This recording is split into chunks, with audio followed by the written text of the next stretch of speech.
তাণ্ডবে কেমিও চরিত্র নিয়ে কয়েকদিন ধরে সোশ্যাল মিডিয়ায় বেশ গরম। সাকিবিয়ানরা তো রীতিমতো সোশ্যাল মিডিয়ায় প্রতিবাদের ঝড় তুলেছে। সাকিবিয়ানরা কোনোভাবেই নিশু তাণ্ডবে কাজ করুক এটা মানতে চাচ্ছে না, কারণ তাদের প্রিয় নায়ককে নিয়ে নিশু সুড়ঙ্গ রিলিজের সময় হাসি ঠাট্টা কটূক্তি করায় সাকিবিয়ানরা খুবই ফেটে পড়েছে। তাই তারা তাণ্ডবে নিশু মুক্ত তাণ্ডব চাচ্ছে। তাছাড়া নিশুকে নিয়ে এক এক সময় এক এক নিউজ হচ্ছে, এক এক সময় শোনা যাচ্ছে নিশু আছে, আবার এক এক সময় শোনা যাচ্ছে তাণ্ডবে নিশু নেই। তবে অবশেষে নিশু কি আছে কি নেই তা নিয়ে মুখ খোলেন রায়হান রাফি। তাণ্ডবে নিশু ও চঞ্চলচৌধুরীর নাম শোনা গিয়েছিল, তবে এদের কেউ সিনেমাটিতে থাকছে না বলে জানা গেছে।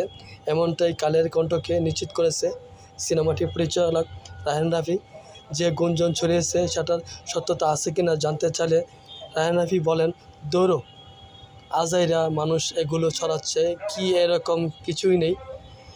এদিকে জানা গেছে তারা কেউ না থাকলেও তাণ্ডবের 40 সেকেন্ডে কেমিও চরিত্রে দেখা যাবে সিয়াম আহমেদকে। তবে সিনেমাটি রিলিজ হলে আসল সত্যতা বেরিয়ে আসবে বলে মনে করছেন বিশেষজ্ঞরা।